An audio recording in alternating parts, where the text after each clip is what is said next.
Listo. Bueno, entonces hoy vamos a comenzar con la tercera unidad, que es teoría clásica de campos.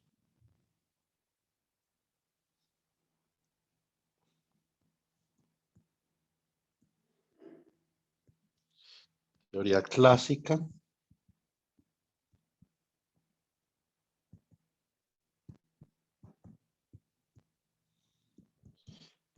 de campos. Entonces, es parte 1.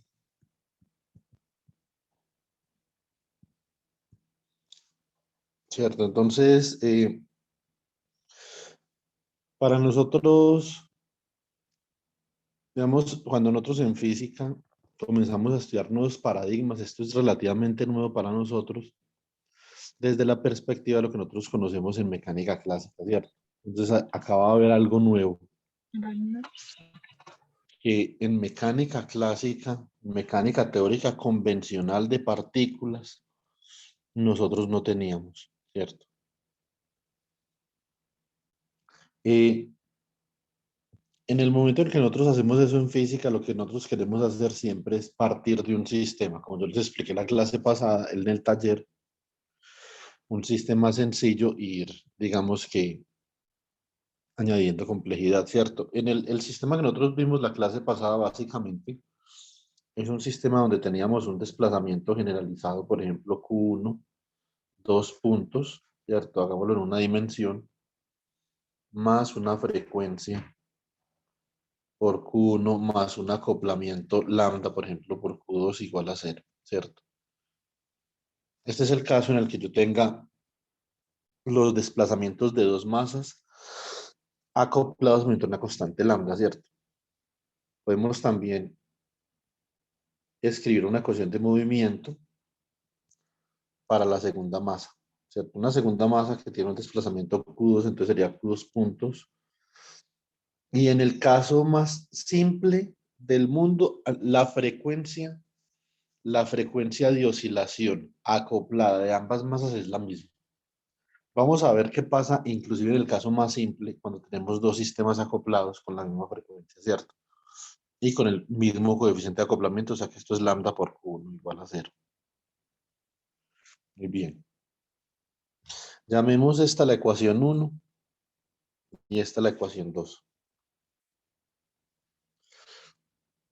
Acá escribamos 1 más 2, por ejemplo. Entonces, ¿cómo nos queda? Si nosotros sumamos estas dos ecuaciones, nos queda acá Q1 más Q2,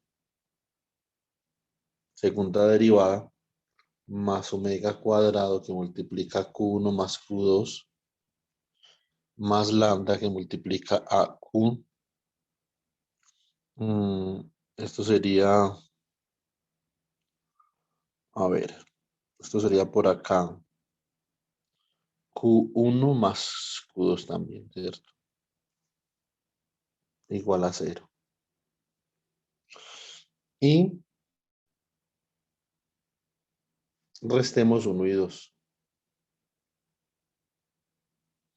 Esto lo que yo estoy haciendo acá no es otra cosa que una transformación de similaridad que es lo que ustedes vieron en la primera parte del curso, ¿cierto? Lo que pasa es que no lo estoy haciendo con matrices, sino que la estoy haciendo a pedal, pues. Entonces, ¿cómo queda esto? Esto quedaría Q1 menos Q2, 2 puntos, más omega al cuadrado, que multiplica a Q1 menos Q2, ¿cierto? Más lambda, que multiplica a Q2 menos Q1. Segundo. Esto es menos, a ver, si resto 1 y 2, entonces esto me queda Q2 menos Q1, efectivamente.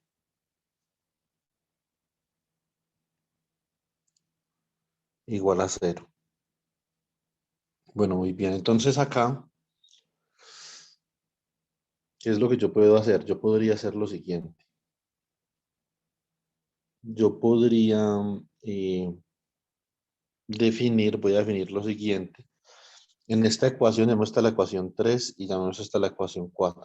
Entonces en la ecuación 3 voy a definir este Q mayúscula como algo parecido como una coordenada de centro de masas. O sea, yo estoy sumando las coordenadas. Entonces acá me queda Q mayúscula 2 puntos más omega cuadrado más lambda por Q mayúscula igual a cero. Es decir, en el sistema de referencia tenido en cuenta para Q, desde el origen de Q, entonces esto ya es un oscilador armónico desacoplado.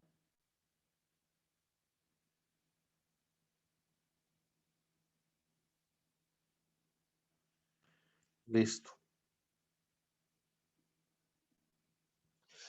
Muy bien, ahora en el otro sistema, en otra ocasión voy a escoger lo siguiente. Una coordenada relativa Q minúscula. Por lo tanto, me queda Q minúscula, 2 puntos. Factorizo Q1 menos Q2 y esto me va a quedar más omega cuadrado menos lambda por Q igual a cero. Este es otro oscilador armónico desacoplado, es decir, bajo esa transformación de rotación que yo acabo de hacer. Esto no es otra cosa que rotar los ejes Q1, Q2 de forma tal que se definan dos nuevos sistemas de coordenadas, ¿cierto? Entonces, obtenemos el otro oscilador armónico desacoplado.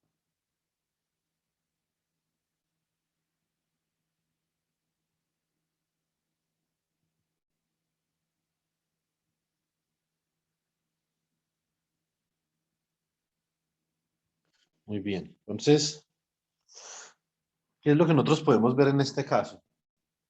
Inclusive en el caso más sencillo del mundo, si yo tengo, por ejemplo, una masita por acá,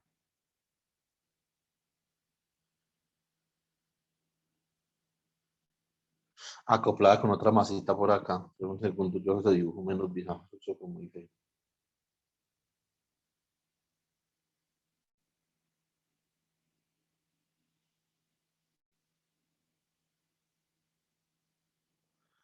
Y a su vez, por ejemplo, esta masa puede estar acoplada a un punto fijo y esta masa podría estar acoplada a otro punto fijo. Y todas las constantes elásticas, por ejemplo, podrían ser iguales, ¿cierto? O la constante elástica que acopla a M1 y a M2 es igual y esta otra es diferente, por ejemplo.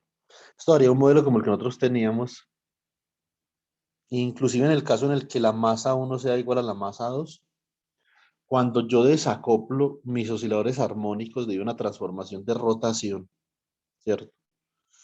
Entonces, eh, las frecuencias individuales de oscilación son diferentes, que son esta de acá y esta de acá, o sea, dos osciladores armónicos desacoplados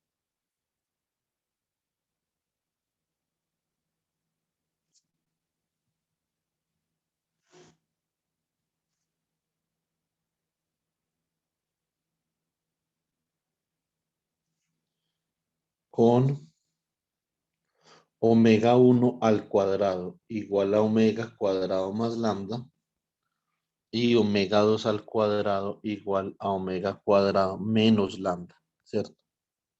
Esto es básicamente lo que nosotros tenemos acá. Listo. Bueno, muy bien. Ahora, esto es para un sistema de dos masas. Es en física, en diferentes áreas de la física, alta energía, partículas, materia condensada. Yo les voy a hablar desde la óptica de la materia condensada, que es mi campo de trabajo, pero esto digamos que se extiende a muchos campos de la física. Es muy instructivo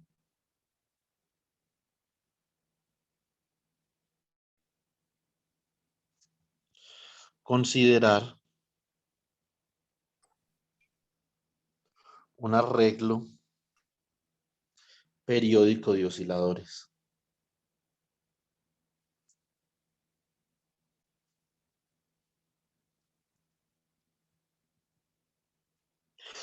Con este periódico de osciladores se han solventado más problemas que diría yo que con cualquier otro, otra estructura de modelo en física. Esta es la estructura más exitosa hasta donde a mí me alcanza, digamos, la perspectiva que tiene la física, una cadena de osciladores. En este caso, en una dimensión, ¿cierto?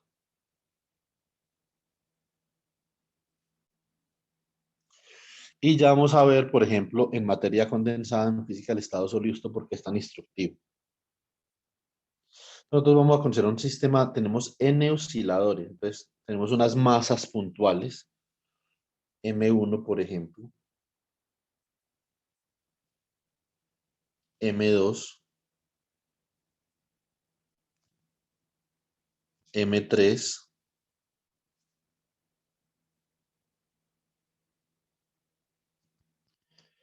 Mn-1 y Mn.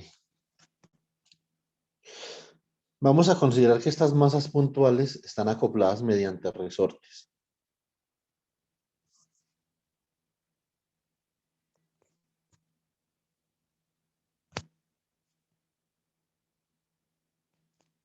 ¿Sí o no?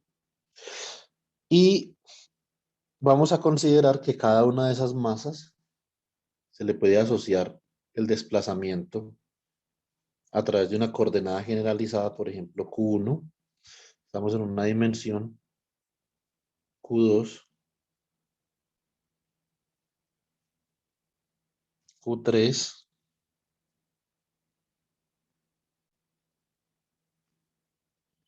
Qn-1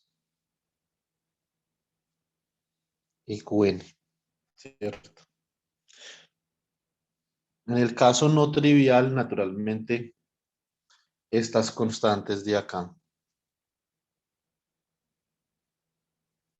¿cierto? Serían todas diferentes, ¿cierto? No tendríamos n masas, o sea que tendríamos n-1 resorte, ¿cierto?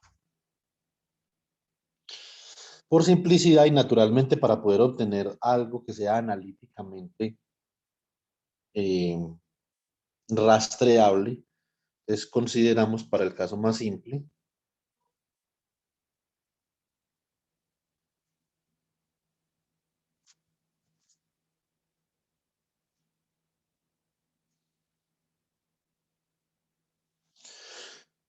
consideramos para el caso más simple, K1 es igual a K2, es igual a K3, igual a Kn-1. Y M1 es igual a M2, igual a M3, igual a Mn, ¿cierto? Muy bien. Ahora, lo que a nosotros nos interesa en este caso es preguntarnos, entonces, ¿cuál es la pregunta? Si nosotros fuéramos a investigar este tema, fue una pregunta de investigación, ¿cierto?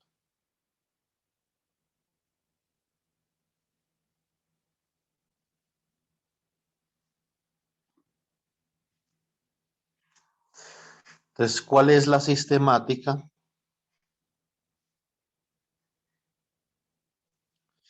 para determinar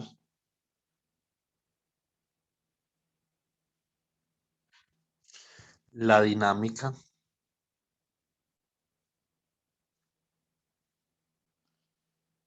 de cada masa en el límite cuando el número de osciladores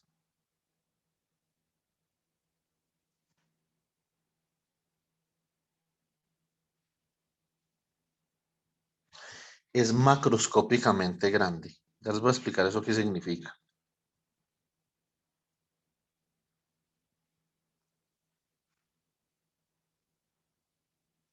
Esta es una muy buena pregunta. Y cuando yo hablo de macroscópico, yo les puedo preguntar, si yo estoy hablando de macroscópico, podría preguntarles a ustedes, por ejemplo, a ver, ¿cuántos electrones, chicos, tiene una molécula de agua?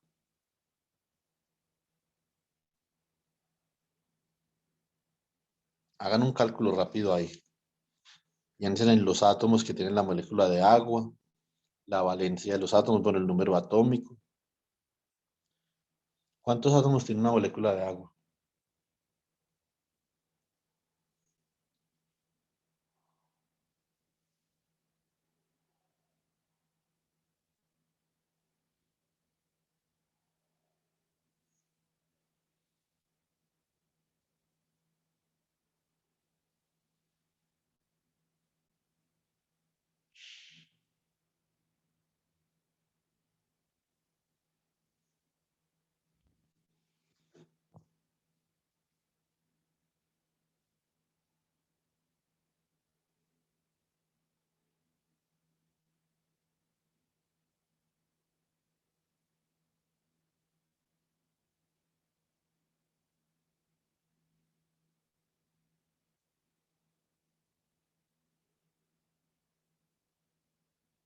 Chicos, ¿sí me escuchan?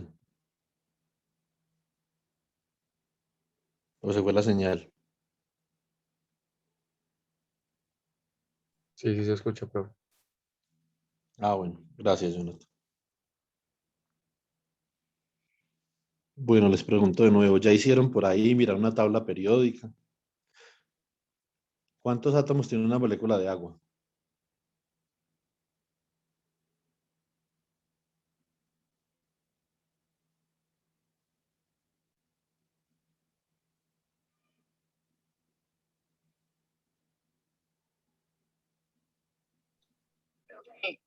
Tres. ¿Cuántos, Valentina? Tres Bueno, muy bien. de hidrógeno y uno de oxígeno. Bueno, y en esos átomos, Valentina, ¿cuántos electrones hay? Sumen los electrones por átomo. son como los del oxígeno y los del H, son como 9. Necesito un número, pero que sea preciso. No, 10 no.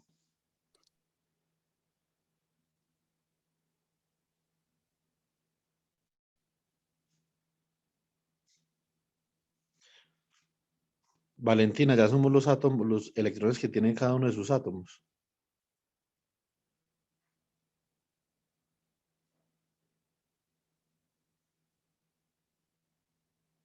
¿Cuánto le dio?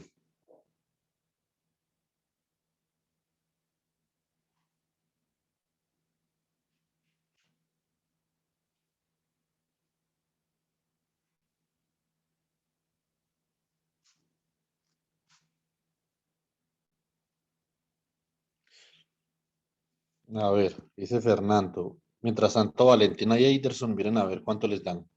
No, muy bien, 18. Eiderson, ¿está de acuerdo? ¿Valentina también o no? Pero es que yo pienso que son 2 por parte del hidrógeno y los del oxígeno 8, no son 10. No, son 16 los del oxígeno. Ah, pensé que era de... Ah, ok, sí, sí. Listo. Bueno, muy bien. Eso significa que una molécula de agua tiene 18 electrones. Ese es un problema que hizo Feynman en su época.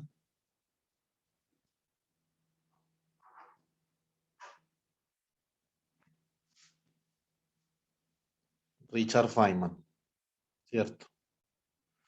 Una pregunta medio absurda, como todo lo que él hacía, pero es una pregunta interesante. Entonces, H2O tiene 16 electrones, ¿cierto? Perdón, 18 electrones.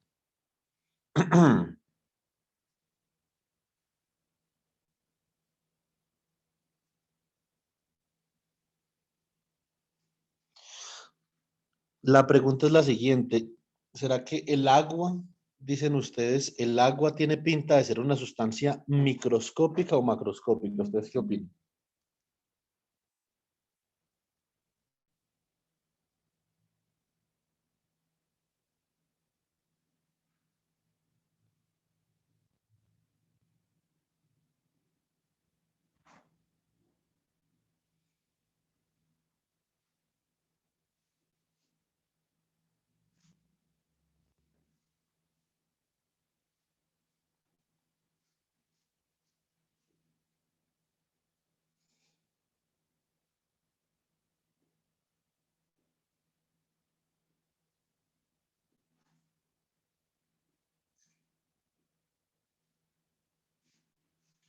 Ah, no, no, perdón, chicos, me estaba confundiendo con la masa atómica. Fernando tenía razón. Son 10 electrones. Es que la masa es 18, pero los electrones son 10. Disculpen ahí. Ya vamos para la masa atómica, que sí es 18.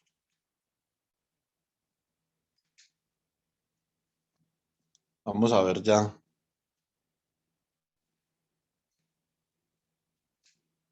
la masa atómica. Bueno, entonces son 10 electrones. Entonces volvamos a la pregunta. El agua, el H2O, tiene pinta de ser una sustancia macroscópica o microscópica.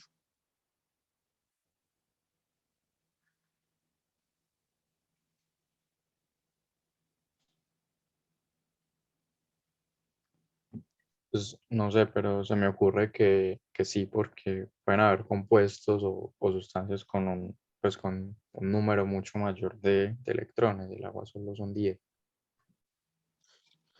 Si la pregunta es importante cuando uno está hablando de una teoría de campo, es básicamente, uno quiere saber qué es macroscópico y qué es microscópico.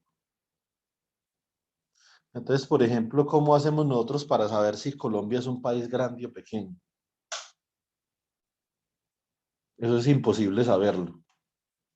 Mucho menos si uno nunca ha ido a ningún lado, ¿cierto? Entonces, cuando uno, por ejemplo, va a Japón, uno se da cuenta que Tokio es una ciudad gigante comparada con Bogotá, ¿cierto?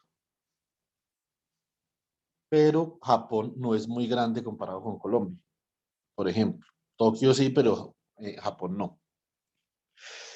En física, nosotros tenemos que establecer un patrón de comparación para nosotros poder hablar de grande y pequeño. O sea, grande y pequeño no son palabras que tengan mucho sentido dentro del vocabulario de la física, a no ser de que nosotros determinemos una escala característica. Entonces, cuando yo hablo de grande o de macroscópico, en física me está refiriendo a qué cosa. ¿Alguno tiene alguna idea?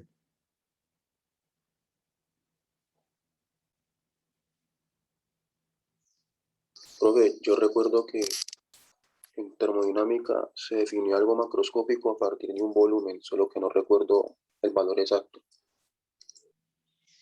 Mm, no, realmente no.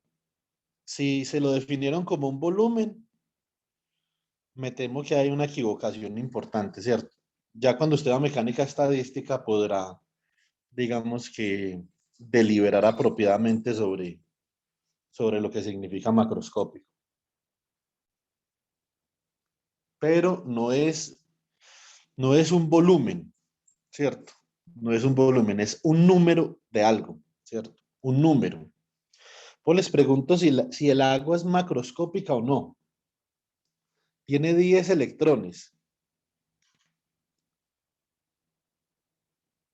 Entonces, vamos a hacer el problema que hizo Feynman acá de puro desocupe para que nosotros miremos una cosa.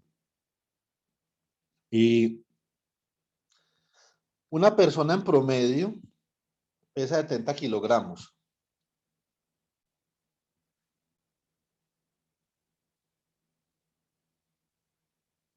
Persona promedio es de 70 kilogramos, ¿cierto? ¿Ustedes creen que una persona es macroscópica o microscópica? ¿Qué creen ustedes?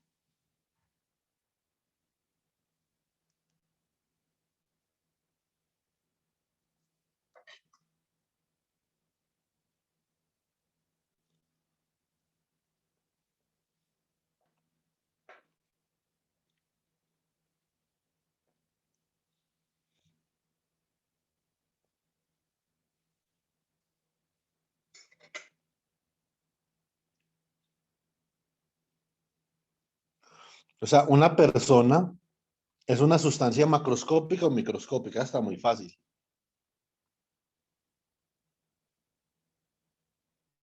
Pero es que depende con qué se esté comparando, ¿no? Comparémosla con el agua, por ejemplo.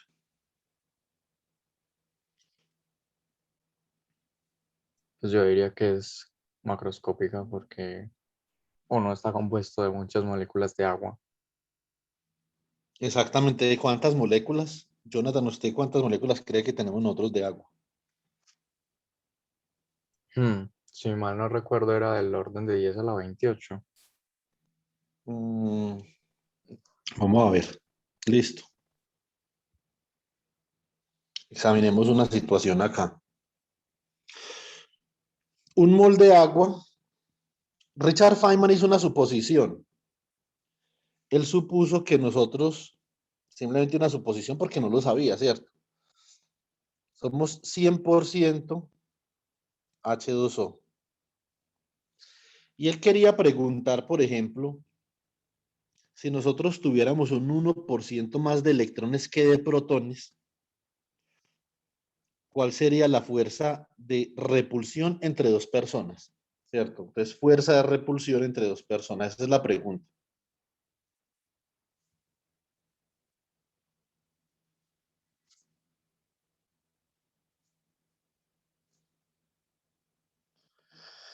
Y acá entonces vamos a comenzar a definir lo que es macroscópico y lo que no. Entonces, si ese es el caso, a nosotros nos conviene, por eso es que yo me confundí con los números acá, nos conviene determinar cuánto pesa un mol de H2O, ¿cierto? Un mol de H2O básicamente son 2 moles de hidrógeno más un mol de oxígeno, ¿cierto? El oxígeno pesa 1.078 gramos por mol, o sea que esto es 2 por 1.078 gramos por mol, ¿cierto? Y el agua pesa 15.0090, bueno, por lo que no, más 15.00 gramos mol. ¿Sí o no? Esto es un mol de agua. Eso no es una molécula de agua, eso ya es otro cantar. Es un mol de agua. Un mol de agua no tiene 10 electrones. ¿Cuántos electrones tiene un mol de agua? Más o menos, ¿de qué orden? Es una pregunta que todo físico debe conocer, una respuesta que todo físico debe conocer. ¿Cuántos constituyentes tiene un mol de alguna sustancia? Un mol de, no sé, de harina, de lo que sea. El número de Avogadro. El número de Avogadro, muy bien, ¿cierto? O sea que un mol de agua tendría un número de electrones del orden de 10 a la 23, ¿cierto? Muy bien. Entonces, ¿esto cuánto nos da? Esto sí nos da aproximadamente 18 gramos por mol, ¿cierto? Esto es como aproximadamente 18 gramos por mol. Nosotros lo que queremos saber es cuántos electrones hay en una persona de 70 kilogramos que es mayoritariamente agua. Entonces, vamos a ver. Entonces, acá tenemos que número de protones de una persona, ¿cierto? Entonces, sería número de protones, por ejemplo, N más, sería 70 por 10 a la 3 gramos, ¿cierto? Que ese es el peso de una persona convencional. Dividido la masa molar del agua, que sería 18, esto no es 189, estos gramos mol acá, como para que no vayan a confundir. Gramos mol. Esto acá sería 18 gramos mol. Gramos, naturalmente se va con gramos, eso nos va a quedar en moles, ¿cierto? Y nosotros también sabemos que hay 6.022 por 10 a la 23 moles de agua por molécula de agua, ¿cierto? Entonces, perdón, hay 6.022 por 10 a la 23 moléculas de agua por mol de agua. ¿cierto? Entonces, ¿qué tenemos acá? Tenemos por 6.022 por 10 a la 23 moléculas de agua por mol, ¿cierto? Entonces acá se va mol con mol. Por, como había dicho Fernando inicialmente, disculpe Fernando que el error fue mío, sobre el número de electrones, el número de protones y de electrones en una molécula cerrada es exactamente el mismo, ¿cierto? Eso significa que acá el número de protones es igual a 10. Entonces estos son 10 protones por molécula de agua, ¿cierto? Se va H2O con H2O y si ustedes hacen la multiplicación correspondiente, esto les debería estar dando algo como 2.34 por 10 a la 28 protones.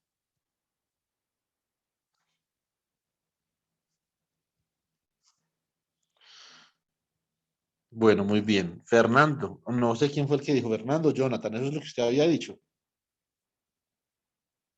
Sí, Juan David, yo había dicho que era de ese orden. Bueno, muy bien. Naturalmente, este orden, esto no son 10, no son 10 protones, ¿cierto? Si yo comparo, si yo comparo 10 a la 28 con 10, esto es 10 órdenes de magnitud, son 27 órdenes de magnitud de diferencia. Ese es el lenguaje de nosotros los físicos, es el lenguaje de un paper, es el lenguaje de los experimentos, es el lenguaje de la teoría, es el lenguaje de un resultado, los órdenes de magnitud. ¿Cómo podemos llegar nosotros a una conclusión sobre un sistema físico X, Y o Z a través de los órdenes de magnitud? ¿Cómo sé yo, por ejemplo, cuando hay un efecto que es perceptible e importante, teóricamente hablando, experimentalmente hablando? Por ejemplo, si yo digo, listo, yo tengo un sistema físico y yo cambio estos parámetros y la diferencia en un observable es de 3 órdenes de magnitud, entonces yo puedo deducir que esos parámetros inducen un fenómeno, un efecto importante en el sistema físico, ¿cierto? Entonces, sobre los órdenes de magnitud, hay un paper muy interesante que se llama More is Different.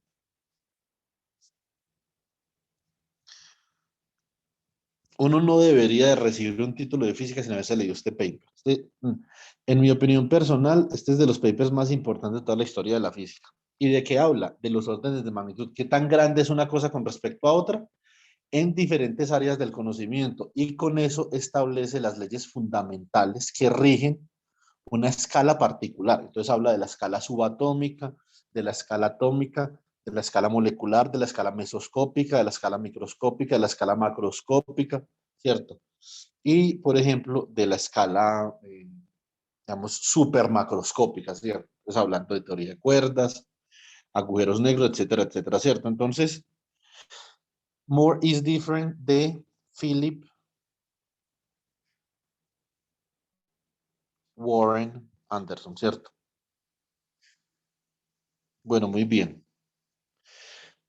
Entonces nosotros podemos ver acá que el cuerpo humano es naturalmente macroscópico porque tiene esas características. Si yo quisiera, por ejemplo, hacer ese cálculo, terminemos ese cálculo simplemente como para conocer el dato. Hay un 1% más de electrones que de protones en el cuerpo humano. Entonces, ¿cuántos electrones hay en el cuerpo humano según esto, ¿cierto? ¿Cuántos electrones? ¿Cuántos electrones existen en un organismo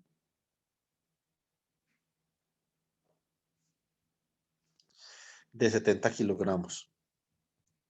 Bueno, muy bien. Entonces, sí, si lo que decía Feynman era cierto, que hay un 1% más de electrones, entonces la carga total, ¿cuánto vale la carga total de esos electrones?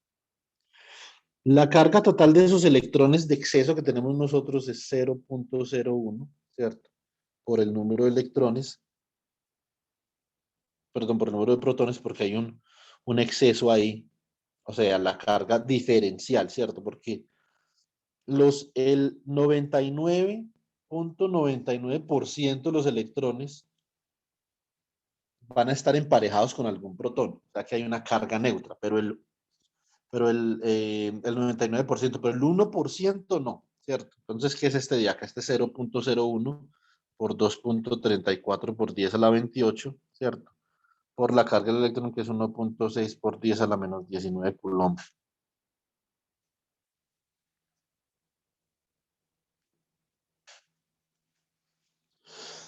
Listo, entonces, ¿cuánto da esta carga eléctrica? Esto da 3.4 por 10 a la 7 coulomb, y esto es aproximadamente 14 órdenes de magnitud más grande que la carga eléctrica característica de un sistema macroscópico, ¿cierto? Como por ejemplo, una cuchara de la cocina, un tenedor o un pedazo de plástico, ¿sí o no? Entonces, esto es gigantesco. Lo que nosotros esperamos es que la fuerza de repulsión sea absurdamente grande, ¿sí o no?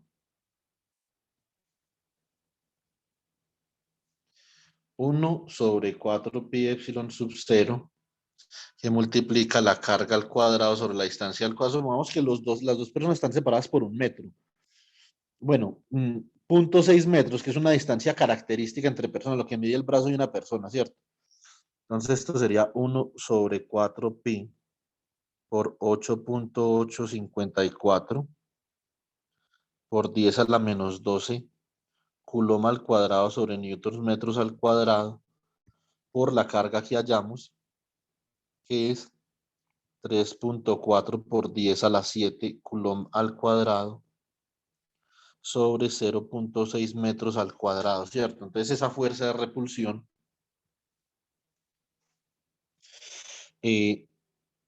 es aproximadamente del orden de 3.4 por 10 a la 25, ¿cierto?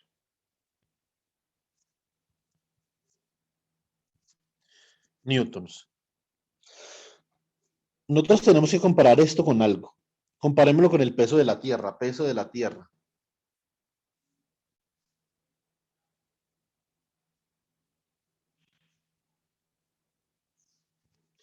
El peso de la Tierra es tal que su masa es de 6.0 por 10 a la 24 kilogramos. Entonces, W, que es igual a masa por gravedad, es 6.0 por 10 a la 24 kilogramos por 9.8 metros sobre segundo al cuadrado. Y esto es 5.8 por 10 a la 25 newtons. Eso significa que si los seres humanos tuviéramos un exceso de 1% de electrones más que de protones, levantar el planeta Tierra, ¿cierto? Entonces, obviamente, pues esto no puede ser cierto, ¿sí o no? Además de que esta es una carga característica espantosamente grande comparada con la carga característica de un objeto macroscópico. Acá la clave en todo este análisis de números, de órdenes de magnitud, etcétera, etcétera, es este de acá. Cuando yo hablo de algo macroscópico, estoy hablando de algo que tiene 10, algo, que tiene el número de constituyentes es del orden de 10 a la 23. Esto es lo que nosotros tenemos como macroscópico, pero nosotros no siempre podemos analizar, digamos, los sistemas macroscópicamente hablando. La mecánica estadística, por ejemplo, es una rama de la física que parte de los grados de libertad microscópicos que se conocen como microestados en mecánica estadística y trata de obtener observables macroscópicos. Ahí de pronto está lo que decía el compañero ahorita con el volumen. Entonces, en mecánica estadística,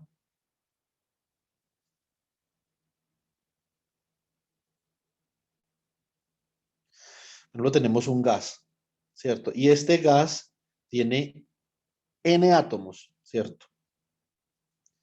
N átomos, por lo tanto, cada átomo tendrá su coordenada Q1, coordenada Q2, hasta Qn, y su coordenada de momentum P1, P2, hasta Pn. Un punto en el espacio hexadimensional, porque hexadimensional, estos son, ¿cuántas coordenadas hay acá realmente? Hay 3 grados de libertad por átomo, por lo tanto hay 3 n coordenadas. Acá hay 3 grados de libertad por átomo, por lo tanto hay 3 n coordenadas. Así que este punto que yo tengo acá, que es lo que yo llamo microestado, esto es una coordenada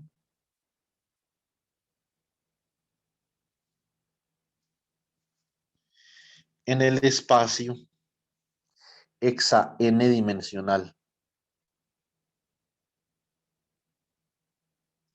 A través de yo hacer un proceso de suma y de integrar, por ejemplo, yo puedo integrar con respecto a todos los posibles momentum y posiciones. Yo podría determinar, digamos, una densidad en este espacio 6n dimensional, que va a ser una densidad que va a depender de el conjunto de coordenadas y de momenta. Integro acá con respecto a todas las coordenadas y a todos los momentum, PI, productoria desde I igual a 1, por ejemplo, hasta N, integro, ¿cierto? Y esto de acá me va a permitir describir un observable macroscópico.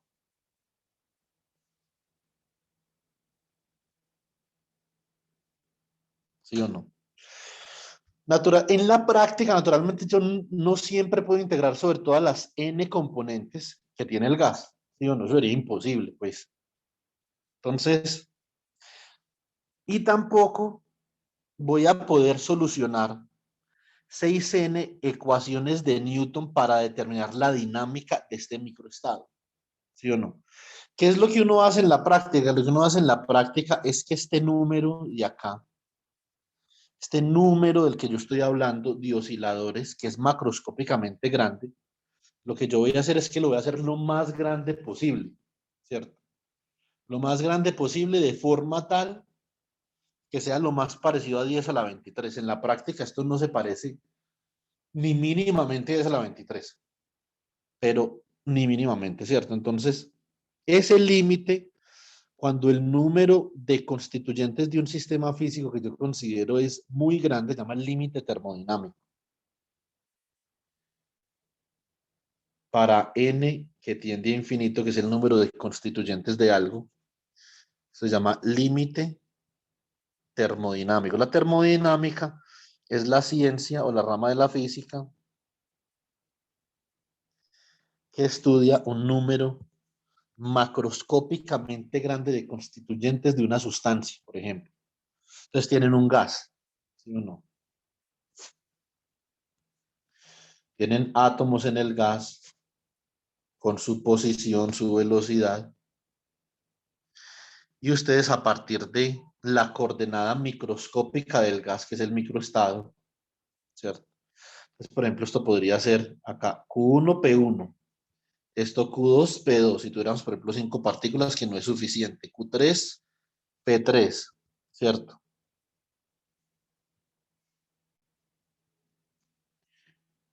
Q4, P4, Q5, P5. Entonces, de acá, a partir de mu, el microestado, que sería Q1, Q2, Q3, Q4, Q5, por ejemplo, en una dimensión, P1, P2, P3, P4, P5. Entonces, a partir de este microestado, yo podría determinar un macroestado del gas, que dependiendo de la forma como yo configure mi sistema, entonces podría ser, por ejemplo, la temperatura, el volumen y la presión, ¿sí o no? Por ejemplo, eso sería un macroestado. Y los macroestados son los que me definen a mí transformaciones o cambios de fase macroscópicos, pues, ¿cierto? Muy bien, entonces, a nosotros, en este tipo de sistemas físicos, nos interesa fundamentalmente analizar un número de constituyentes n que sea infinitamente grande, ¿sí o no? Y queremos una teoría para eso. Entonces, acá, ¿qué es lo que nosotros tenemos? Tenemos una cadena de osciladores. Y usted dice, pero bueno, ¿y por qué estamos hablando de la materia y de los osciladores? ¿Qué tiene que ver los osciladores con la materia? ¿Sí o no? Entonces ya vamos a ver qué tienen que ver. ¿Qué es una teoría clásica de campo? Una teoría clásica de campo es una teoría donde yo puedo escribir el lagrangiano. para este sistema o el hamiltoniano como una densidad, ¿cierto? Es lagrangiano por unidad de volumen o hamiltoniano por unidad de volumen debido al número macroscópicamente grande de constituyentes que usted está analizando. Cuando supongamos que la distancia entre oscilador y oscilador entre las masas sea de A, ¿cierto? Básicamente el cálculo que yo hago es que yo tengo N osciladores, ¿sí o no?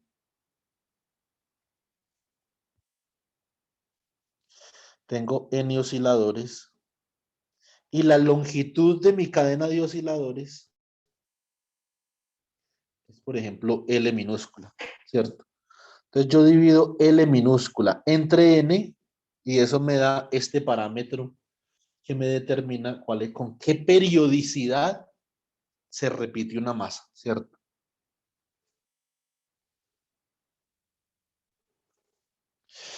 Por lo tanto, cuando N tiende a infinito, A tiende a cero. O sea que mientras que N es un parámetro macroscópico, A es un parámetro infinitesimalmente pequeño, o sea que es un diferencial.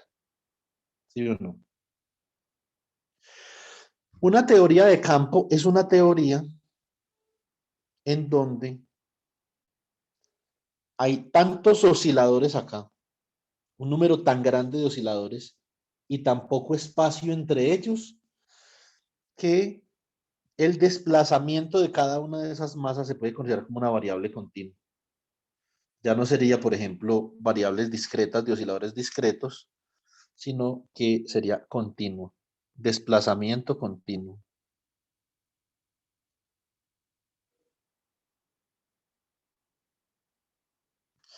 Y a ese desplazamiento continuo le llamamos campo, que es una función, en este caso escalar, no necesariamente escalar, que depende de la posición en donde usted esté fijado, digamos, en la cadena de osciladores. Si usted hace, por ejemplo, acá este eje, fuera X, y entonces en diferentes puntos de X va a haber diferentes desplazamientos del campo que me determinarían básicamente cómo se están moviendo esas masas discretas que van a formar un continuo en el límite de n infinito y de a cero. ¿Sí o no? Eso es lo que es un campo. Ahora lo que nosotros queremos hacer es que queremos derivar una teoría de campo. ¿Sí o no? Nosotros para un sistema de variables discretas, ¿sí o no? Entonces, para un sistema de coordenadas generalizadas,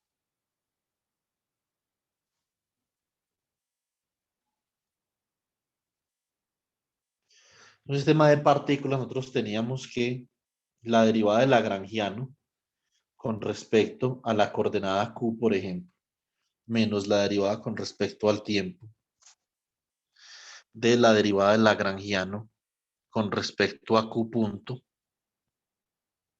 era igual a cero, y con esto nosotros hallábamos un conjunto de ecuaciones de movimiento para mi sistema. Si son muchos, entonces le colocamos acá un subíndice y voy a tener tantas ecuaciones dinámicas como grados de libertad, ¿cierto? La pregunta fundamental que nosotros nos hacemos es si a través de esto yo puedo hallar ecuaciones de movimiento para mis variables dinámicas y obtener la dinámica de mi sistema, ¿cómo hago yo para determinar este campo de acá? Pues, ¿cuál es el proceso sistemático mediante el cual yo puedo determinar phi de xt, que es mi campo, ¿cierto? Entonces, existe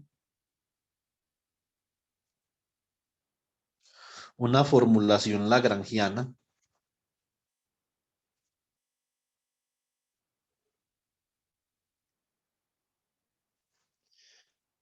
para el campo clásico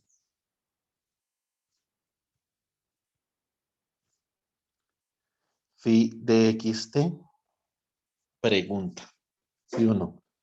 Así es como se construye conocimiento. Nosotros construimos conocimiento a través de la pregunta, ¿cierto?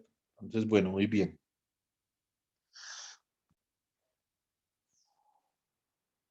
Listo, chicos. ¿Alguna pregunta? ¿Quieren que entonces en este momento vayamos a un descansito como ustedes hacían con Leonardo?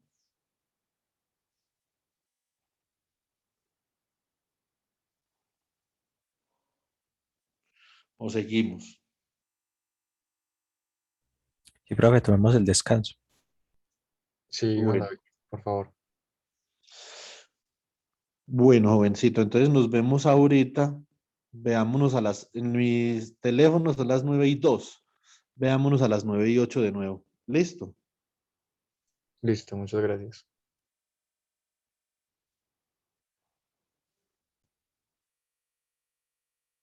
Bueno, muy bien. ¿Por qué a nosotros nos interesa estudiar una cadena de osciladores? Bueno, principalmente yo les voy a hablar de la motivación sobre los sólidos cristalinos, ¿cierto? En partículas nosotros podemos ver, por ejemplo, una partícula, la podemos ver como la superposición de excitaciones de un campo. Eso es un poquito más abstracto, por lo que además de que mi campo es la física del estado sólido, yo también prefiero, así no lo fuera, preferiría este ejemplo, porque es un poquito más aterrizado, ¿cierto? Entonces vamos a hablar de lo que conocemos como sólidos cristalinos. No todos los sólidos son cristalinos, ¿cierto? Pero sí la mayoría. Sólidos cristalinos, porque también hay sólidos amorfos, ¿cierto? Etcétera, etcétera.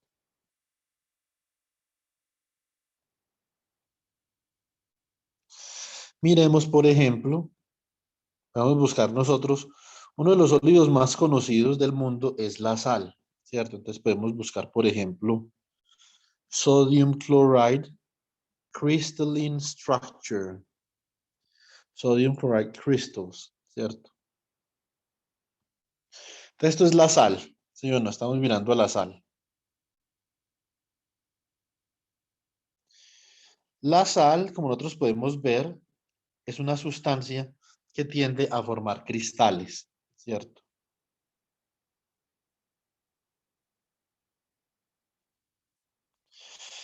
Cuando algo forma cristales, entonces nosotros podemos decir que ese algo obedece a un arreglo periódico de átomos, ya sea en una dimensión, en dos dimensiones o en tres, ¿cierto? Vamos a ver si nosotros miramos crystal structure, está acá. Y como nosotros podemos ver, la sal, el cloruro de sodio, básicamente es un arreglo periódico de átomos de cloro y de sodio organizados cúbicamente. Entonces vemos que el cristal de la sal es un cristal cúbico, donde en los vértices del cristal hay átomos de cloro o de sodio intercalados, ¿cierto? Entonces, esto es una estructura cristalina, por ejemplo, en tres dimensiones. Puede ser un poquito complicado nosotros hablar de una estructura cristalina en tres dimensiones, pero también podemos hablar del modelo de un sólido en dos dimensiones, ¿cierto? O en una. Modelo de un sólido en una dimensión, por ejemplo.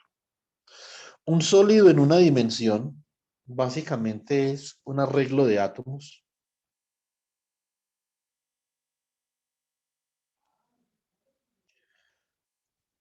con una invarianza traslacional. Esto es súper importante. Esta simetría es vital para nosotros poder obtener unos observables que nos permitan determinar, por ejemplo, si un sólido particular es un metal, si un sólido es un aislante, si un sólido es superconductor, si un sólido posiblemente o presuntamente es un material magnético, ferromagnético, paramagnético, diamagnético, superconductor, cómo se calienta, cuál es su calor específico, etcétera, y 20.000 etcétera.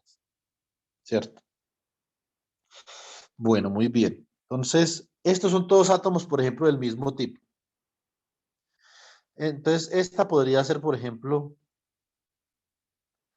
la estructura en una dimensión de un sólido cuyas dimensiones de altura y de profundidad son tan pequeñas comparadas con la dimensión de largo que nosotros podemos considerar que efectivamente es una dimensión, ¿cierto?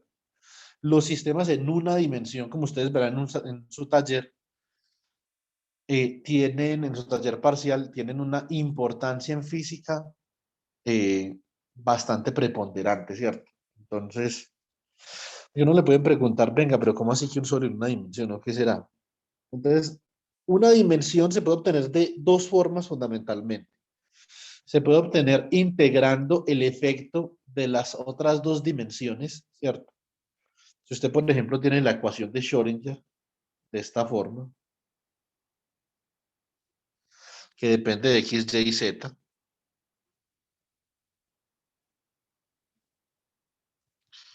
más B de R por sí de RT igual a una energía por sí de RT.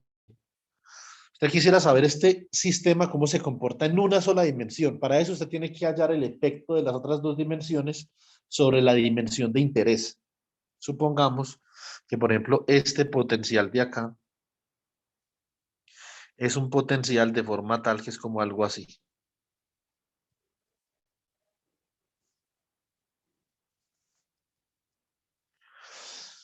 Donde este anillo es lo suficientemente angosto para nosotros considerar que la dimensión radial está confinada. Entonces, naturalmente, nosotros que tenemos acá, tenemos el plano, este es el plano X, Y, Z. Acá hay confinamiento en qué dirección? Hay confinamiento en dirección de Z, es decir, si nosotros tenemos por acá una onda, ¿cierto? Desplazándose a lo largo de esta estructura toroidal, por ejemplo. El grado de libertad Z en este potencial de confinamiento hace que los desplazamientos y la cinemática en esa dirección estén restringidos, ¿cierto? Por ejemplo. Y nosotros tendremos un grado de libertad acá, por ejemplo, podemos tener un grado de libertad radial, pero si esto es una geometría circular, es básicamente el radio es constante alrededor de toda la trayectoria, ¿cierto?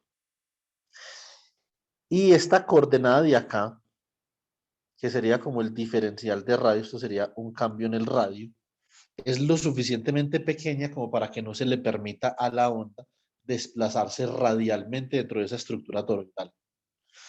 ¿Esto a qué se reduce? Se reduce a que la dinámica queda completamente determinada por el ángulo polar phi. Si esto fuera, por ejemplo, un sistema R en cilíndricas.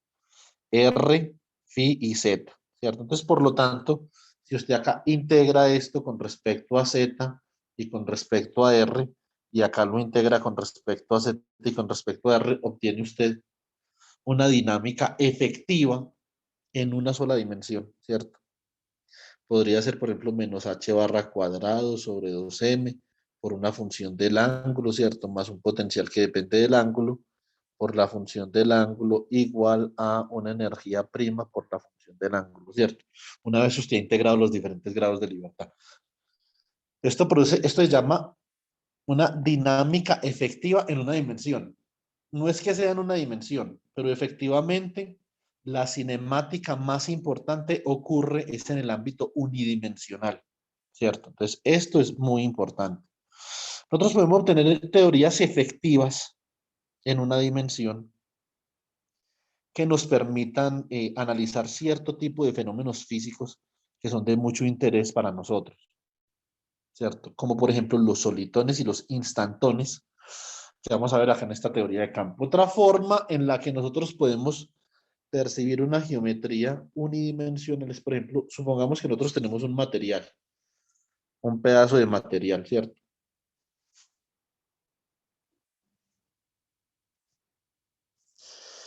Una lámina supremamente delgada, delgada, delgada, delgada.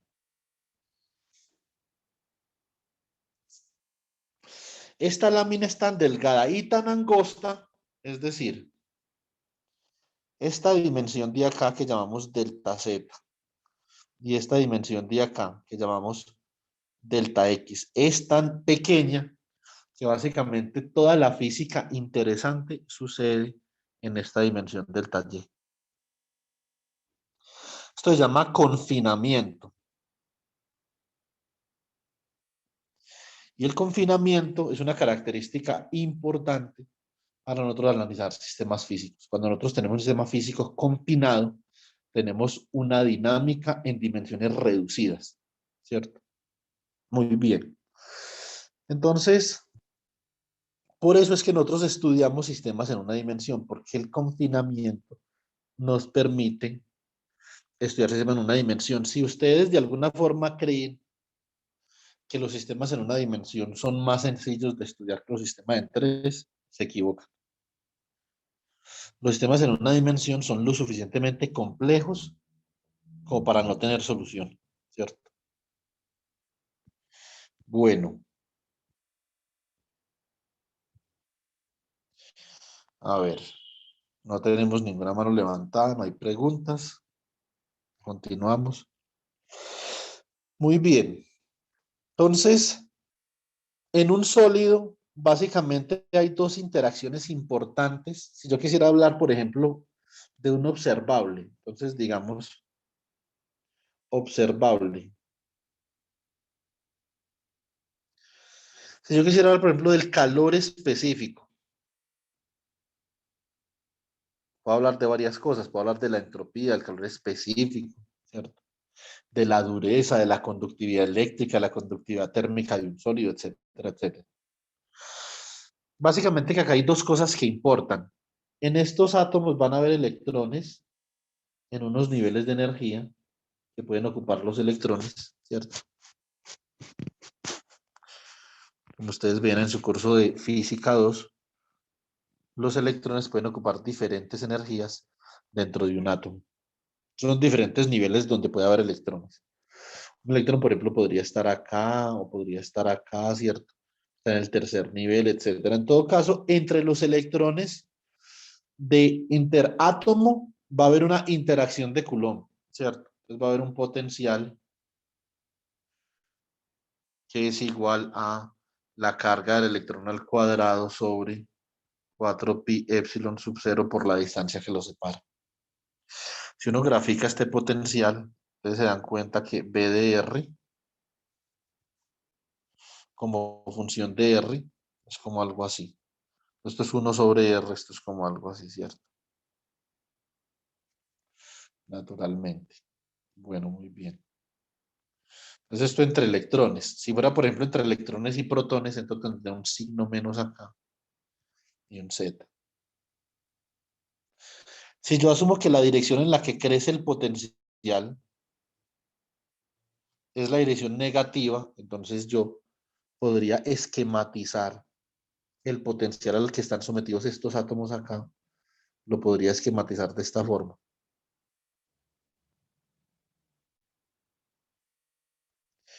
Esto es un potencial periódico que tiene invarianza traslacional. Este es el principio más importante de la física del estado sólido convencional, que el potencial es un potencial periódico.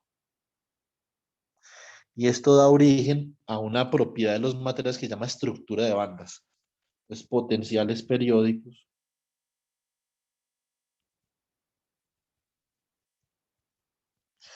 los potenciales periódicos tienen algo que se llama una simetría de invarianza traslacional, ¿cierto?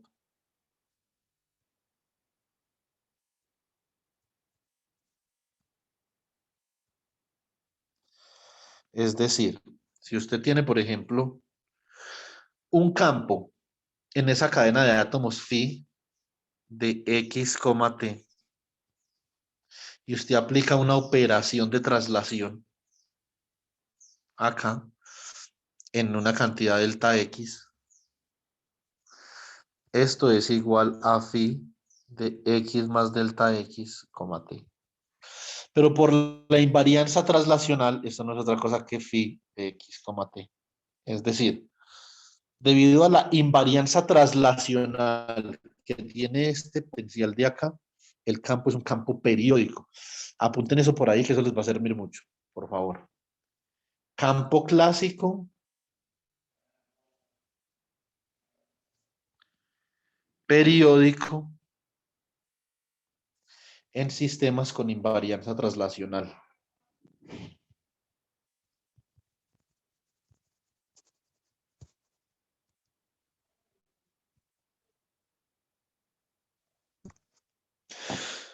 Muy bien. Entonces, lo que yo acabo de dibujar acá es básicamente la interacción electrónica que hay en ese sólido de una dimensión. Pero eso no es lo único que hay. Los sólidos están compuestos por muchas interacciones diferentes. Puede haber interacción electrón-electrón, electrones interactuando con electrones, electrones interactuando con iones, ¿cierto? Puede haber electrones interactuando con impurezas. Puede haber, por ejemplo, electrones interactuando con vibraciones, porque los átomos vibran alrededor de su posición de equilibrio. Es decir, además de ese potencial que nosotros dibujamos ahí, que es un potencial electrónico, los átomos están sometidos a otro tipo de potencial, que es un potencial como de esta forma. ¿Cierto? Y alrededor del mínimo de este potencial, que es donde está ubicado el átomo, por el principio de mínima energía, ¿cierto? Es el punto que minimiza la acción asociada al átomo. Alrededor de ese punto, el átomo, debido a la energía, se le permite oscilar. El átomo puede vibrar alrededor de su punto de equilibrio. Y todos los átomos tienen esa propiedad. De hecho, las vibraciones de los átomos son las principales responsables del calentamiento de un sólido.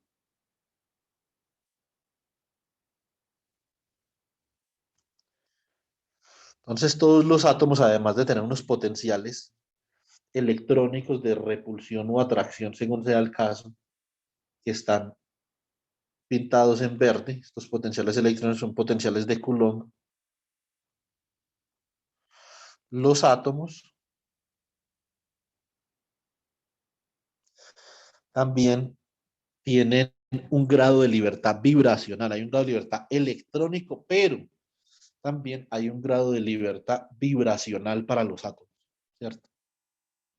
Entonces ese grado de libertad vibracional está asociado con este potencial de acá, que típicamente se llama el potencial de Lennard-Jones, ¿cierto? Ese potencial V de R es algo así como alfa sobre R a la 6 más beta sobre R a la 12. Se llama potencial de Lennard-Jones. Entonces, Lennard-Jones potential. Eso lo encuentra en el libro de mecánica clásica, me imagino, ¿cierto? En la parte de scattering o algo así. Estos átomos que se les permite vibrar alrededor de sus posiciones de equilibrio. Para nosotros entender el efecto que tiene eso sobre algún observable del sólido, por ejemplo, el calor específico, que es el más interesante, diría yo, y el que mejor se puede calcular. Entonces, nosotros modelamos este sólido como una cadena de átomos que está, una cadena de átomos que está acoplada mediante resortes. Los resortes lo que hacen es que simulan el efecto de la vibración atómica alrededor de su posición de equilibrio. Entonces, la cadena de osciladores, en este caso para el sólido, realmente es un papel supremamente trascendental, ¿sí o no? Más que fundamental.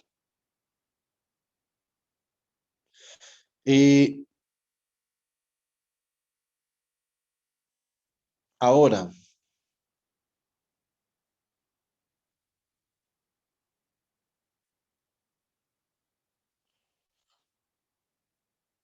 Juan, una pregunta. Nosotros siempre vamos a considerar campos que tengan invarianza translacional o qué pasa cuando esos campos no tienen esa simetría que se necesitaría para describir esos sistemas. esa es una excelente pregunta, muy buena. Se la voy a responder en 2 palabras y el viernes elaboramos un poquito más con respecto a eso, ¿listo? Invarianza translacional. Ah, es que me faltó acá especificar una cosa. Entonces, campo clásico, periódico en sistemas con invarianza translacional. ¿Qué hacemos nosotros cuando tenemos invarianza translacional? Describimos esto con la transformada, con un análisis de Fourier.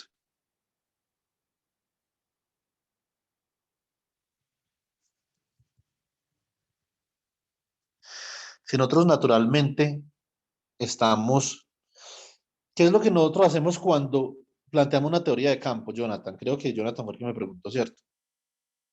Sí, ¿Qué hacemos cuando estamos formando una teoría de campo? Lo que nosotros hacemos básicamente es que estamos unificando el espacio y el tiempo, ¿cierto? Es unificación. R, por ejemplo, más R3, ¿sí o no? Ahora estamos en R4. Entonces, básicamente nosotros podemos hacer la solución de una teoría de campo.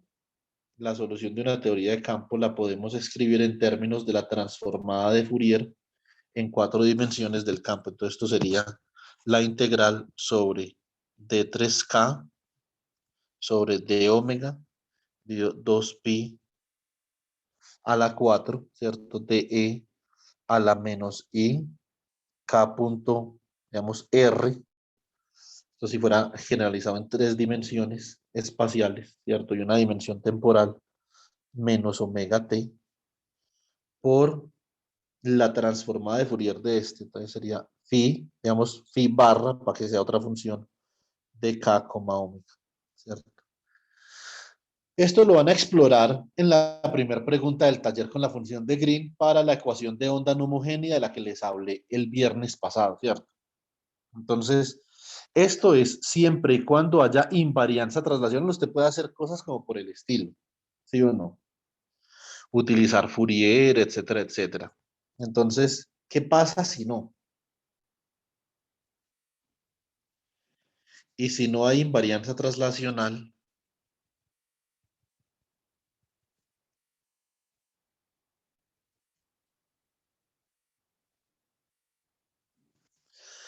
entonces, si no hay invarianza traslacional, básicamente que nosotros no podemos convertir nuestra ecuación clásica de campo, que puede ser como algo así.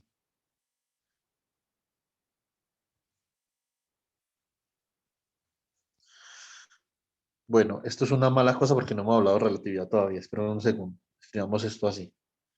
Escribamos segunda derivada con respecto al tiempo menos laplaciano menos una masa al cuadrado, por ejemplo, que no es la misma masa del oscilador, esta es otra masa, por phi de xt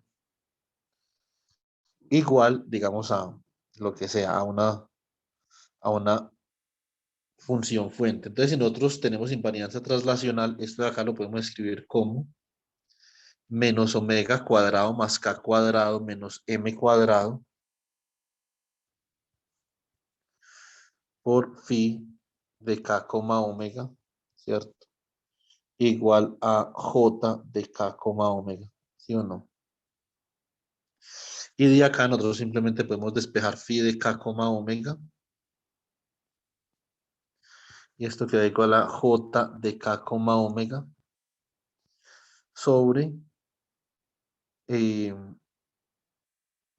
sobre k cuadrado menos omega cuadrado menos m al cuadrado. Entonces es una forma típica, ¿sí o no? Esto cuando hay invarianza traslacional.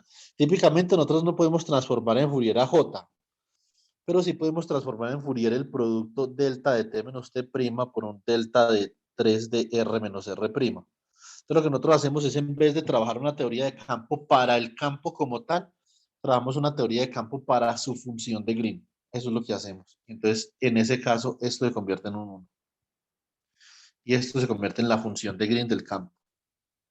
Es lo que ustedes van a explorar en el primer punto del taller. Ahora, si no hubiera una simetría de invarianza traslacional, Jonathan, primero usted no puede transformar en Fourier.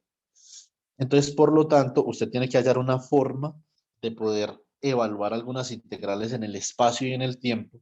Y hay veces que eso sencillamente no se puede hacer de forma analítica. Hay métodos pseudoespectrales, hay métodos pseudoperiódicos, etcétera, etcétera, pero en general son los campos con invarianza traslacional los que tienen solución de esta forma. ¿Sí me explico? sí, señor. Bueno, muy bien. Entonces, esto es realmente relevante e importante en el estudio de la física en general. Yo le estoy hablando de un sólido, Esto puede ser un campo de partículas, puede ser teoría de cuerdas, puede ser un poco de cosas, y no necesariamente tiene que ser en una dimensión. Podría muy bien ser en dos, ¿cierto? Entonces, por ejemplo, sólidos en dos dimensiones, sólidos cristalinos en dos dimensiones.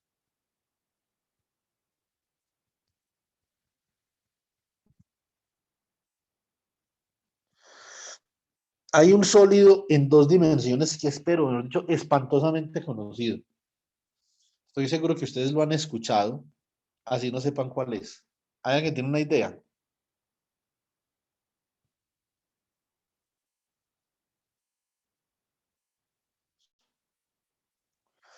Súper popular.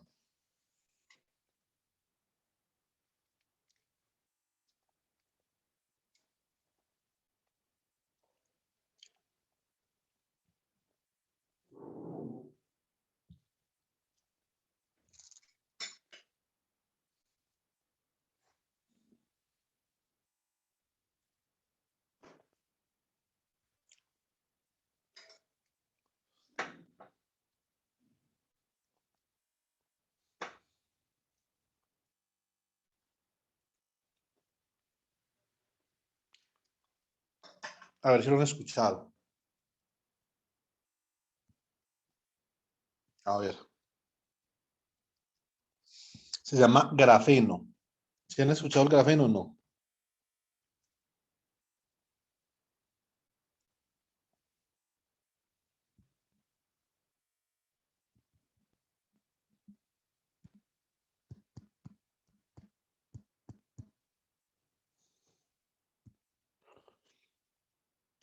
El grafeno es un material en dos dimensiones que está compuesto por hexágonos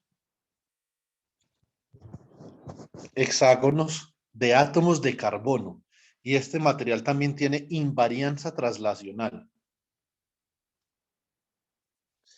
Yo les puedo mostrar yo aquí en mi casa, como naturalmente ahora durante la pandemia uno traslada la oficina para la casa. Entonces yo hago muchos modelos con estos, son como legos moleculares, pues, para uno construir moléculas con bolitas y palitos para los enlaces, etcétera, etcétera. Esto se puede hacer así, uno puede construir su hexágono y sencillamente multiplicarlo periódicamente, pero en dos dimensiones. Yo les voy a mostrar cómo funciona eso, aunque nosotros no vamos a trabajar campo en dos dimensiones, o por lo menos sí, pero no desde la perspectiva de obtener una ecuación de campo en el formalismo de Euler-Lagrange para un sistema bidimensional. Pero sí lo vamos a discutir una vez, lo vamos a generalizar de una dimensión a dos y a tres, es lo que vamos a hacer. Entonces acá, por ejemplo, lo ponemos buckyball,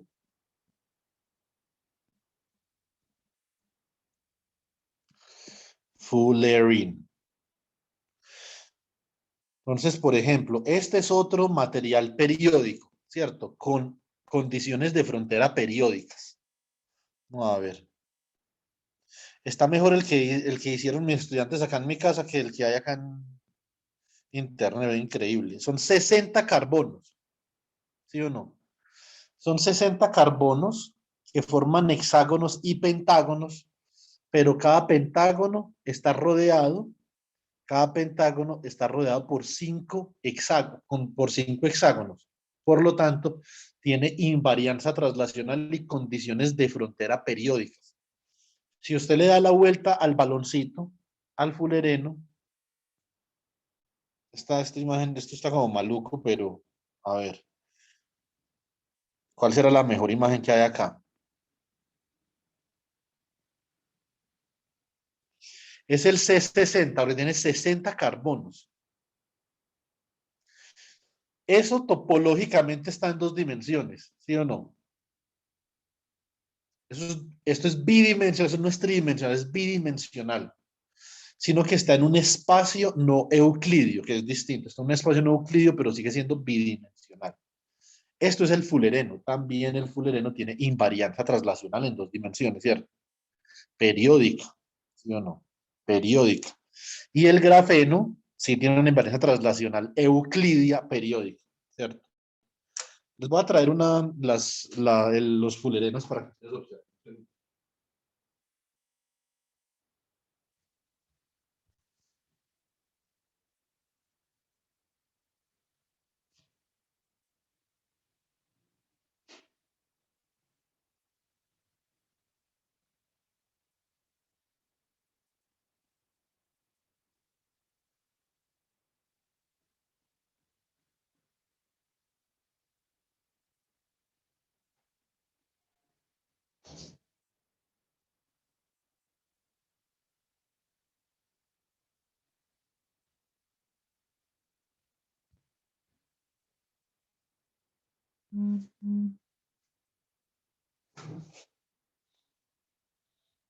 Bueno, muy bien. Vamos a ver si con estos datos me funciona la cámara. Esperemos que sí. Entonces acá, como ustedes pueden ver, esto es un fulereno. Acá tenemos dos. Entonces, acá, por ejemplo, tengo... ¿Dónde está la cámara? Acá, vamos a ver, está por acá. Esto es un hexágono. Hexágono, pero acá hay un pentágono, ¿cierto? En la parte inferior del pentágono está limitando con un hexágono, también a su izquierda con un hexágono, hacia arriba con un hexágono, acá con un hexágono y acá con un hexágono. Entonces, el fulereno son una serie de pentágonos que están limitados por hexágonos, ¿cierto? Obviamente esto tiene una invarianza rotacional y, bueno, traslación rotacional también, pero traslacional porque yo, por ejemplo, puedo rotar. Lo que pasa es que acá rotar así sería trasladar en el espacio C2. Yo puedo trasladar el fulereno y observen que vuelvo a un hexágono, ¿cierto? Entonces acá tengo este hexágono y por acá va a haber otro hexágono. Si yo traslado el centro de masas de mi fulereno, voy a ir encontrando hexágonos. Ahí está el otro hexágono, sigo trasladando. Ahí está el otro hexágono, etcétera, etcétera. Estos son los fulerenos, ¿cierto? Bueno, entonces, el grafeno, por lo tanto, el grafeno es un material que tiene invarianza traslacional en 2 dimensiones. Listo. Muy bien. Lo que Eso hay podría... es del silicio, por ejemplo, que tiene tantas aplicaciones. Dime, dime. El silicio tiene algún tipo de invarianza, pues ya que Sí, tiene sí. tantas aplicaciones y usos. Sí, claro, porque el silicio es un material cristalino, o sea, cristales de silicio, sí. Y si usted, por ejemplo, para los semiconductores, si usted dopa el silicio periódicamente, es decir, el silicio es como algo así. Silicio, ¿cierto? Esto es periódico, ¿sí o no? Ahora, si usted, por ejemplo, reemplaza este átomo de silicio, Jonathan, por un átomo, por ejemplo, de nitrógeno, entonces usted rompe la invarianza traslacional, ¿sí o no?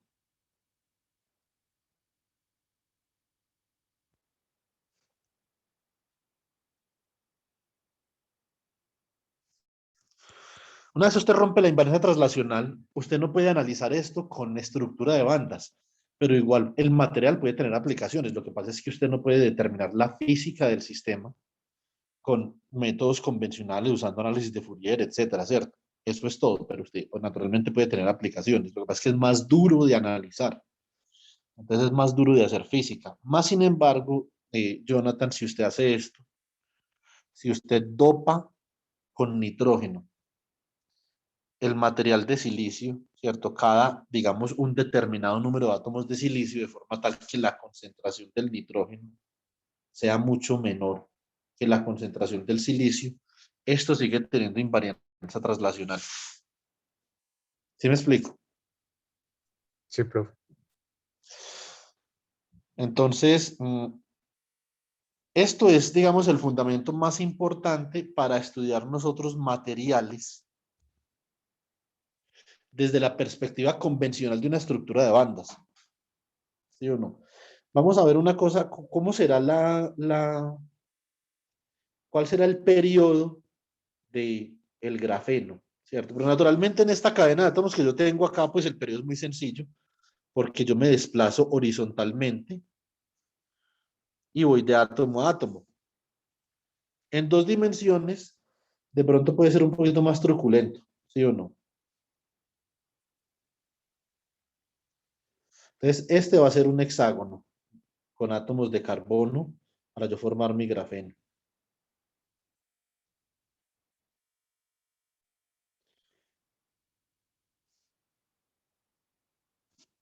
¿cierto? Entonces acá, enseguida, yo coloco otro átomo de carbono.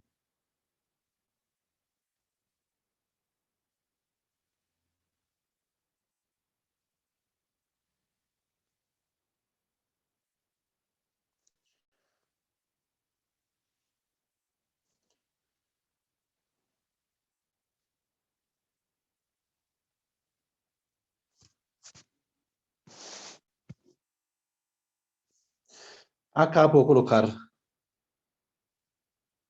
otro hexágono con átomos de carbono.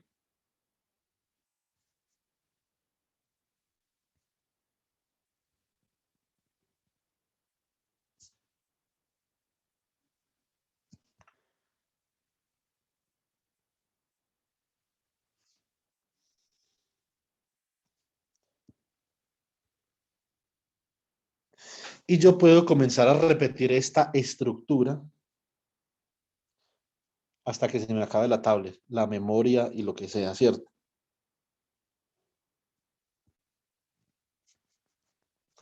Es una estructura infinitamente periódica.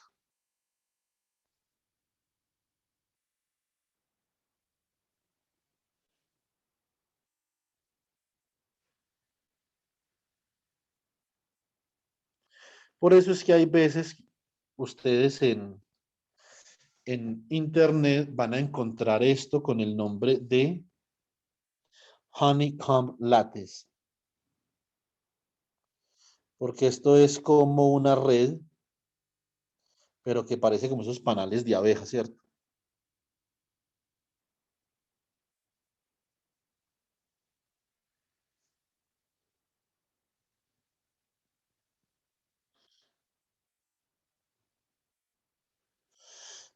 Acá en los electrones que hay en cada átomo de carbono, nosotros también podemos considerar, por ejemplo, que en esos electrones pueden haber niveles electrónicos, diferentes niveles electrónicos que puedan ocupar los electrones, ¿cierto? Por lo tanto, acá tenemos interacciones electrónicas entre los átomos de carbono.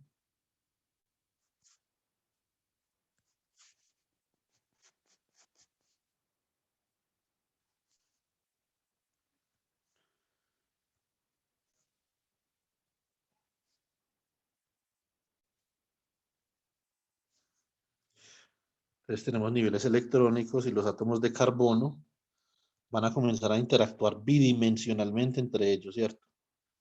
Debido a la interacción de Coulomb. Pero también, naturalmente, el carbono, no tanto como el silicio del que hablaba el compañero Jonathan, pero también el carbono tiene una vaina eh,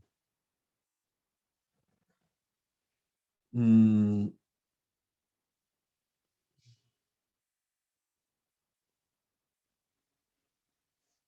el carbono tiene una vaina que tiene vibraciones moleculares relativamente fuertes. Por eso estos materiales se calientan con relativa facilidad, ¿sí o no? Eso significa, entre más rápido se calienta un material, significa que tiene más capacidad calorífica. La capacidad calorífica es la capacidad que tiene un material para aumentar su temperatura con un cambio en energía, ¿cierto? Capacidad calorífica es igual a la derivada de la energía total con respecto a la temperatura. De esto vamos a hablar el viernes.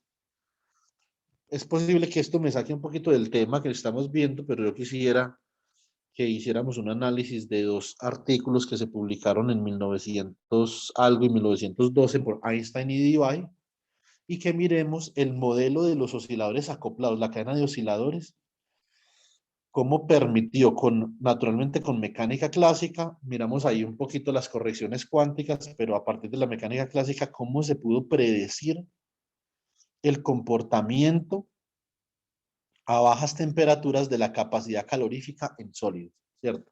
A partir de ese paradigma de tener un sólido modelado como un conjunto infinito de átomos acoplados mediante resortes, ¿cierto? Naturalmente, la capacidad calorífica tiene dos componentes. La capacidad calorífica a volumen constante tiene una componente electrónica y una vibracional, ¿cierto? Componente electrónica más una componente vibracional. La que nosotros podemos llegar, por ejemplo, de la que nosotros podríamos hablar en un curso de mecánica clásica, sería la componente vibracional, ¿cierto? Porque el oscilador armónico es muy fácil de cuantizar. Yo simplemente les puedo decir a ustedes, bueno, ¿cómo es la energía de un oscilador armónico clásicamente, ¿cierto? Les puedo decir cómo es la energía de un oscilador armónico cuánticamente y hacemos un cálculo con series geométricas y problema solucionado. En cambio, para la capacidad calorífica, para la contribución electrónica, la capacidad calorífica es un poquito más complicado, ¿cierto? De este sólido en una dimensión, ustedes pueden ver que hay interacciones electrónicas debido al potencial de Coulomb y hay interacciones vibracionales debido al potencial de Lennard-Jones, ¿cierto? Están los dos tipos de interacciones en esa cadena unidimensional, ¿sí o no? Ahora, si nosotros consideramos el grafeno, también hay interacciones electrónicas entre los electrones en los átomos, pero también hay interacciones vibracionales debido a que los átomos están vibrando alrededor de sus posiciones de equilibrio. Y modelamos eso también con resortes.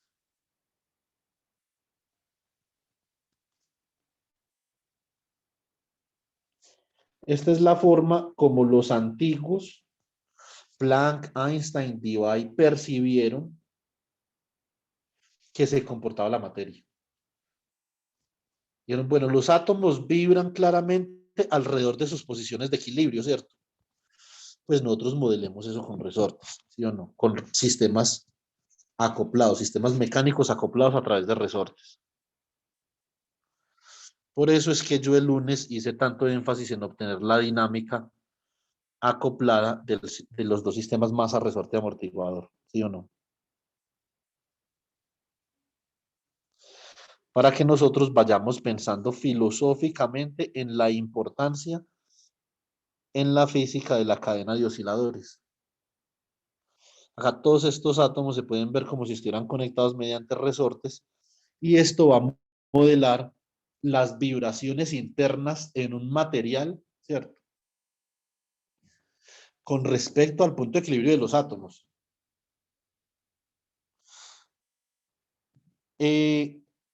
Otro modelo muy importante para la cadena de osciladores que realmente resolvió uno de los problemas más emblemáticos en la historia de la física era la radiación de cuerpo negro, ¿cierto?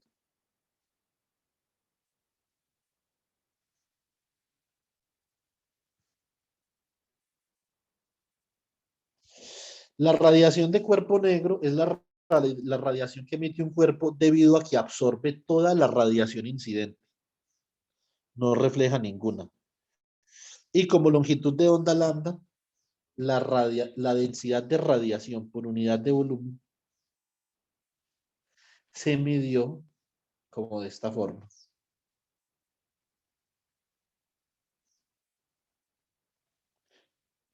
Resulta que clásicamente, con mecánica estadística clásica, se había hecho esta predicción. Usando un modelo de osciladores, ¿cierto? Un modelo de osciladores. Acá simplemente, clásicamente, la energía era igual a un medio del momentum al cuadrado más un medio de la masa por la frecuencia al cuadrado del campo electromagnético, ¿cierto? En este caso, realmente sin masa, por el desplazamiento al cuadrado. Porque pensaron que el campo electromagnético se podía modelar como una cadena de osciladores, ¿cierto? ¿En qué se basa el antiguo para poder determinar esto? Pues básicamente en esto, que la densidad de energía magnética, que es un medio de epsilon sub 0 en el vacío naturalmente por la magnitud del campo eléctrico al cuadrado, más 1 sobre 2 mu sub 0 por la magnitud de la inducción magnética al cuadrado. Estos dos hamiltonianos tienen que tener alguna relación. Entonces pareciera que el campo electromagnético es como un oscilador armónico donde las variables generalizadas son el campo eléctrico y la inducción magnética. Así fue como pudieron predecir para longitudes de onda relativamente grandes, pueden predecir el comportamiento de la radiación de cuerpo negro utilizando el modelo armónico, ¿cierto? Esto se llamó la ley de Rayleigh-Jeans.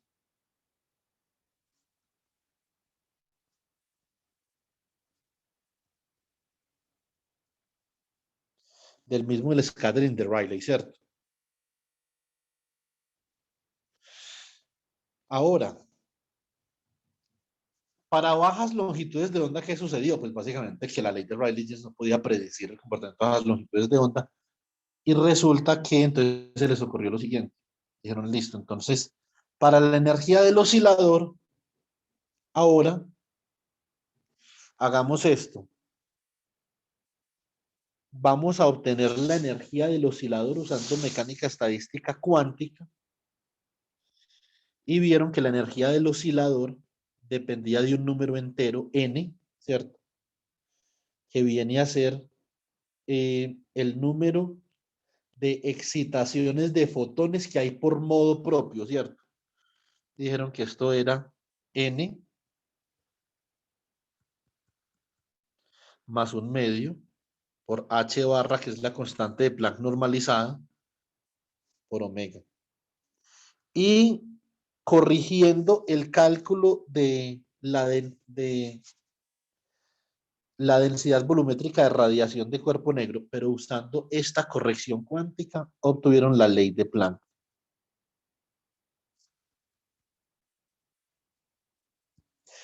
Todo esto, ¿cómo? Sencillamente con una cadena de osciladores mutuamente acoplados. Solo eso, ¿cierto? Solo una cadenita de osciladores mutuamente acoplada resolvió en 1890 y piola uno de los problemas más emblemáticos de la física de la época y que dio apertura a lo que conocemos hoy en día como el pensamiento cuántico, ¿cierto? El pensamiento cuántico nace con tres problemas diferentes. Bueno, nace con varios, pero hay tres problemas fundamentales. Si me apuran, pues acá les digo cuatro. Pensamiento cuántico. ¿Cómo nace el pensamiento cuántico a partir del pensamiento clásico?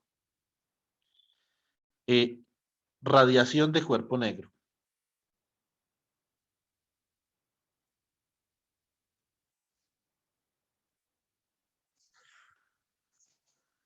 Calor específico del gas diatómico.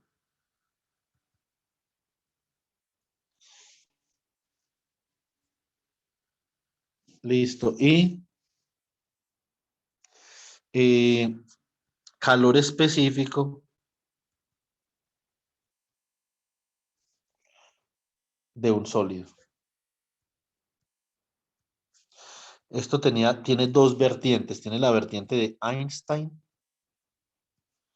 tiene la vertiente de Debye. Ahorita les coloco en Classroom, o se los mando con Guaira, los papers de Einstein y los papers de Debye. Son cadenas de osciladores. Lo que pasa es que la presuposición sobre el oscilador y las frecuencias de osciladores desacopladas en esa cadena de osciladores es diferente para Einstein y para Debye. La de Debye es mucho más robusta, la de Einstein es como un poquito champoncita, ¿cierto? Entonces, todo esto nos permitió considerar una cadena de N osciladores mutuamente acoplados. O sea, este puede ser uno de los sistemas físicos, modelos más exitosos de todos los tiempos de la física, si no el más exitoso, pues cierto. Entonces, bueno, acá me faltaría, bueno, me faltan varios, hay varios importantes, yo colocaría también el átomo de Bohr, ¿cierto?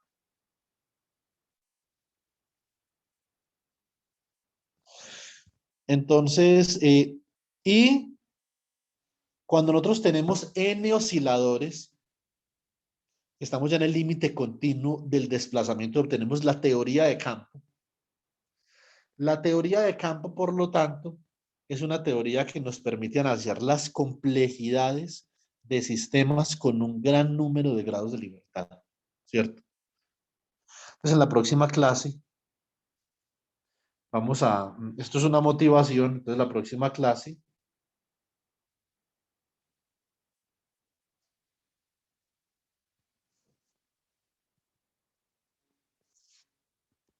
vamos a considerar teoría clásica de campo desde la formulación lagrangiana. Y discutimos el paper al final de clase, entonces vamos a discutir el paper que les envié anoche, ¿cierto? Ese paper está en el taller parcial. Entonces vayan viendo el paper, miren a ver qué pueden entender del paper y me preguntan. Discutimos ese paper en los últimos 20 minutos de clase, de la clase del viernes, chicos. ¿Les parece? Listo, Juan, gracias. Listo, Juan David. Muchas gracias. Listo, jovencitos. ¿Tienen alguna pregunta antes de que cerremos que ya me volvió a coger la tarde? ¿Pregunta?